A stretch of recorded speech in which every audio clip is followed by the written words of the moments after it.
How's it going? Not bad. Nice winter day, Kansas. Yeah, I thought it was supposed to be warmer than this. Yeah. Spring was the 19th, but it's a nice winter day in Kansas again, isn't it? Yeah. So, we shot some suppressor stuff the other day and night. Yep. And we were looking for... Well, we shot it in this car. Yeah. I filmed from there, shot from here, looking for what? I wanted to do it inside this for 3 reasons, okay? I wanted to get in a confined or enclosed space. I wanted to get like what kind of sound pressure we had and overpressure. And then at night, I felt like we'd get a better view of the flash. And then also how much suppression we're actually getting inside of an and then like if you're going to dump it out of a car or something, that's part of it too. Yeah. But yeah, so in my world, the patrol rifle is the thing that we do the most of, patrol rifle and handgun, and then we do a little precision rifle stuff. You know what I mean? But that's our bread and butter. So patrol rifle is that was the thing I was most interested in. The rest of it was just fun for me. So this will be a 4-part series for us. The first one will be the AR platform. The second one will be a PCC.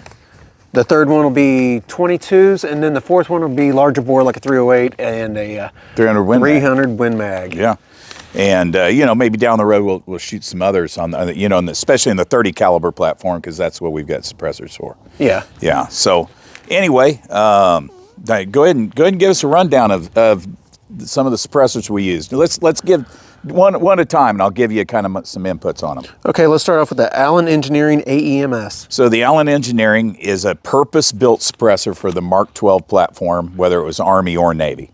Okay, and they're the same basic platform, but the Army version's a little different from the Navy version.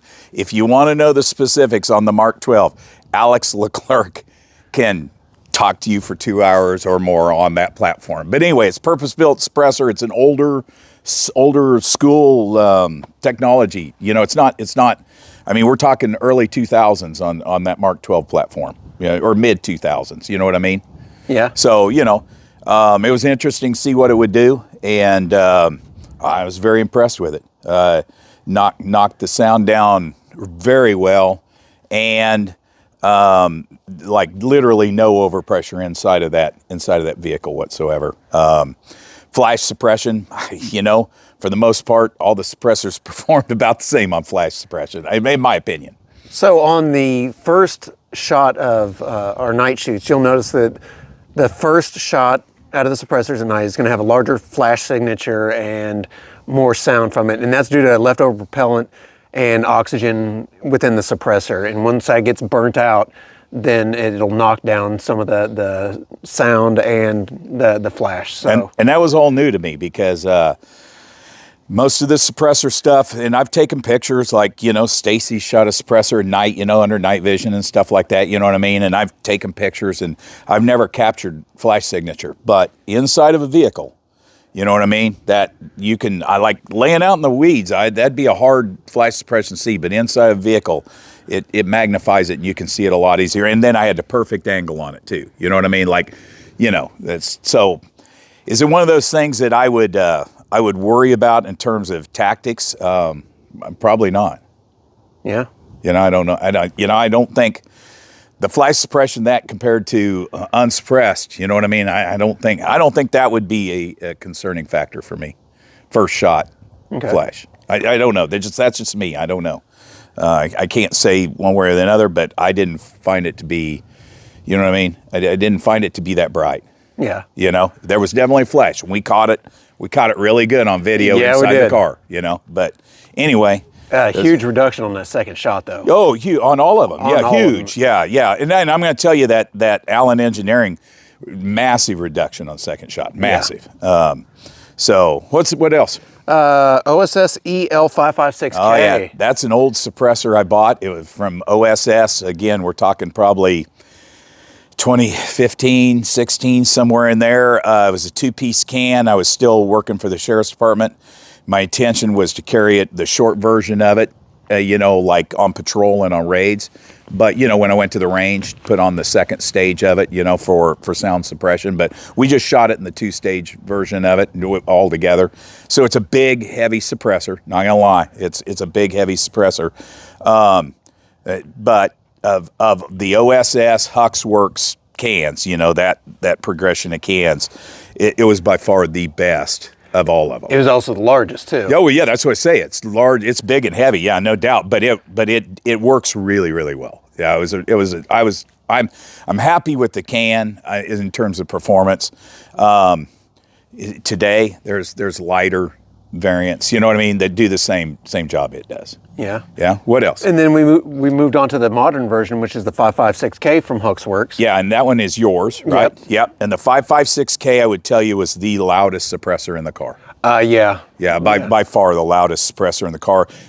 Everything else measured up well, but a little bit of overpressure and the loudest suppressor in the car. The titanium. Yeah, the titanium was a little better. Was a little better, wasn't it? And that was a 556 titanium. Is that what? Yeah. Yep. But Huxwrx will tell you, you know, that 556K is, you know, to knock off some of it, but not a whole lot of it. Yeah. Well, and here's the other thing. We're just talking this. We're not talking about back pressure in your gun. We're not talking about bolt speed, having to do different buffers. OSS puts everything out the front.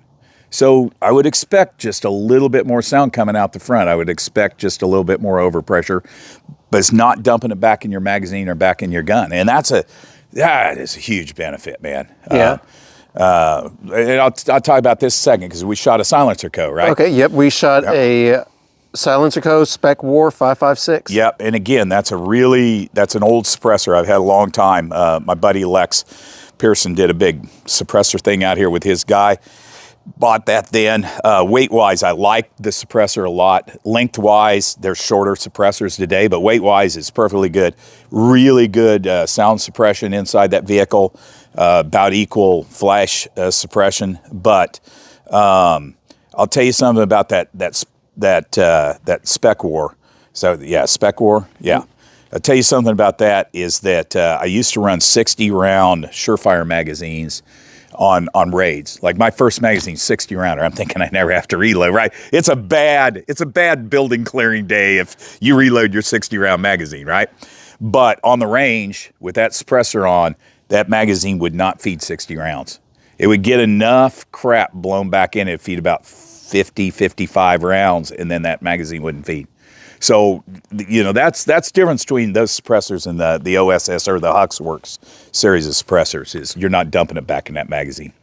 The last one in the series was the AB A10762. Yeah, now this is you know, we don't represent AB in any way, shape, or form. In fact, you know, they probably don't want our representation, but I'm going to tell you, local Kansas company, drove down there, saw their facilities, tested their stuff in their facilities. They've come here for one of Dan's deals with their demo box. Super impressed with the people I've met there, but I'm super impressed with this A10. It's a 7.62 suppressor on 5.56, but I'm super, super impressed with this A10 suppressor. Weight, price, suppression, sound suppression. It was probably the quietest suppressor in the car. Yeah. Probably. Like, you know, I didn't have a decibel meter. I'm telling you, subjectively, it's the quietest. And the flash suppression, very little. It had first flash, just like all of them did. But but again, wiped it out immediately.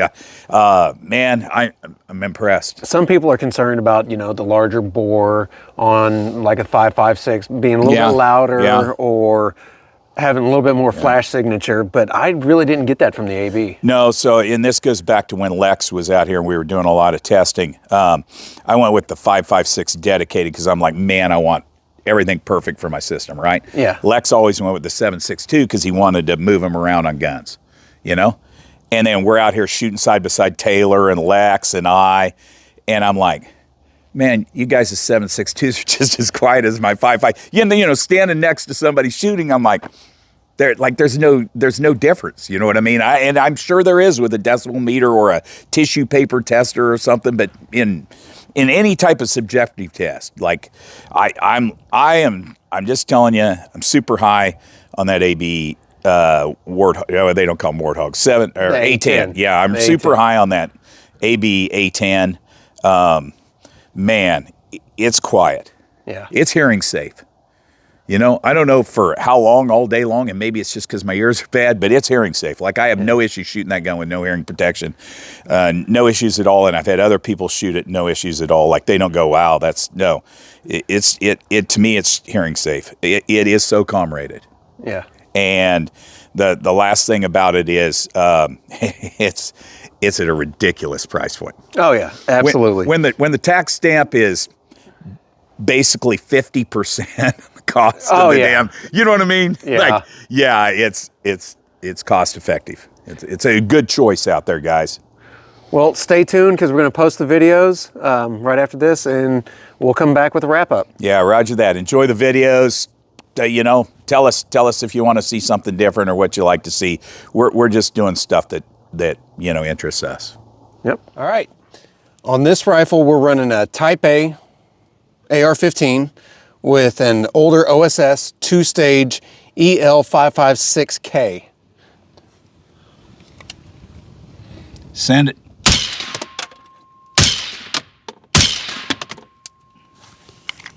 All right, this one is a LaRue Tactical with a 12.5-inch upper running a Huxwrx 556K. Send it.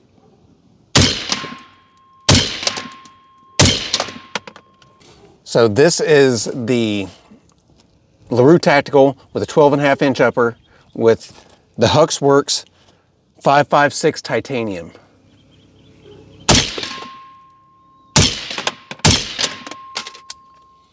This is a Geisley with a 16-inch barrel running a Silencer Co. Spec War 556. Send it. This is a Hodge with a 16-inch barrel with an AB A10 7.62. Send it.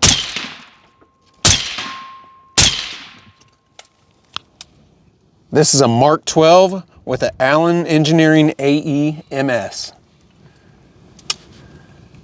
Send it.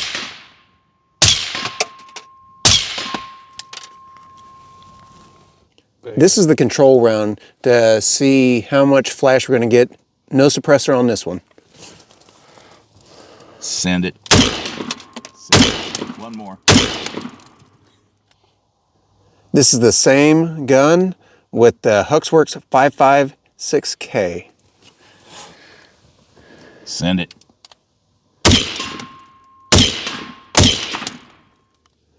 This is a Huxwrx ELK 556. Send it. This is a AB 762 A10. Send it. This is a Silencer Co. Spec War 556. Send it.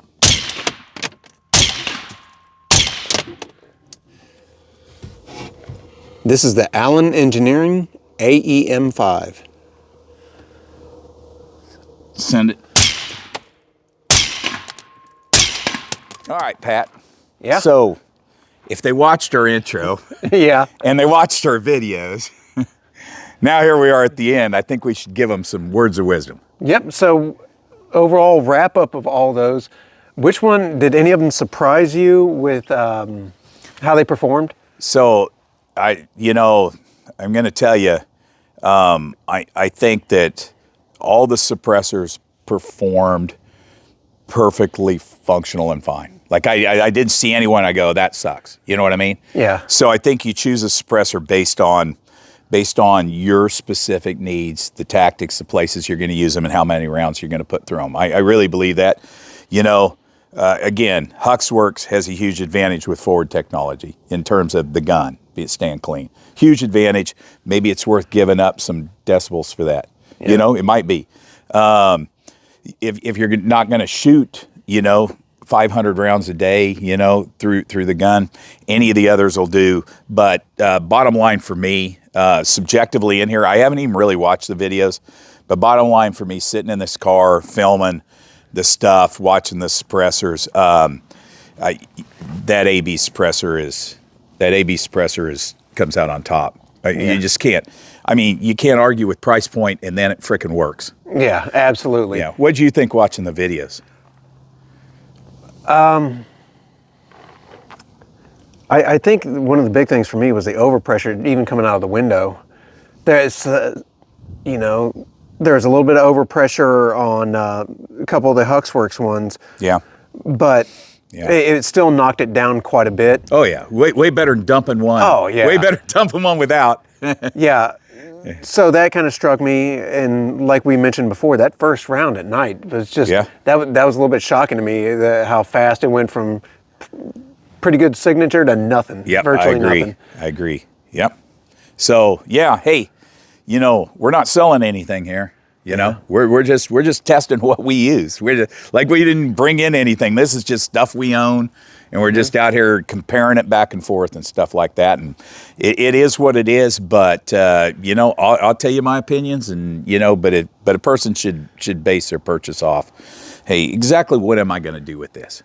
You know, absolutely. Everybody wants a SOCOM rated suppressor, and yet 99% of those people will never put 1,000 rounds through it, let alone 1,000 rounds full auto through it in one day. You know what I mean? Like, and right now is the perfect time. You're talking about a 5-day lead time. Yeah, I've heard that. To getting back on individuals. Yeah. That's insane. So a lot of people, that's something that they don't want to do is the wait time. Yeah, and I'm gonna pimp out Tallgrass Firearms, Big Country, Dan Koslow. You know, he and I mean, I don't know how many years, you know, we worked together, you know, in law enforcement, and he was on the SWAT team, and, you know, we've been friends, and, you know, all that stuff. But Big Country, like, but I also get, hey, Sabetha's a long ways to go, you know, up there, you know, I'd give Big Country a call. If you're somewhere down south here, you know what, hit up BNS Firearms. It's a good gun shop, and they have the what's it called, the kiosk for they have the silencer shop kiosk there. Yeah, they have a great selection of suppressors. Yeah, good selection of firearms. Yeah, and then they're pretty knowledgeable. You know, absolutely. Yeah, they're smart. So you know, hey. Big Country's my friend. Go see Big Country. BNS, you know, I like all the guys down there, and it's a good shop. And, you know, those are my two recommendations for where I would go. And if you live in Topeka, Kansas City, Wichita, drive the fuck up here, man. Like, like these are good people. This isn't a big city gun shop where, you know, where they don't care. I'll tell you what, you go over to BNS and you can actually handle some of the suppressors you're interested in, because sometimes they look cool, and then you pick them up and it's like, wow, that's a lot heavier than what I thought that would be. Yeah. So yeah, you know, again, we're not selling anything, but our friends are. Yeah. And I always support my friends if I can. You know what I mean? They support me. They buy hay from me, and they come to training here, and, you know, I support them. You know what I mean? So, yeah. And BNS sends me a lot of customers, concealed carry customers and stuff. And, you know, Dan sends me a lot of students and everything. So, you know, hey, it's worth the drive. It's nice country up here. Give us a holler. Come do some training. Stop by the gun shops. Meet our friends. And, you know, shop. Maybe not local for you. Shop local for us. Yeah. Anything? Nope, that's it. Right on. Stay tuned for episode 2.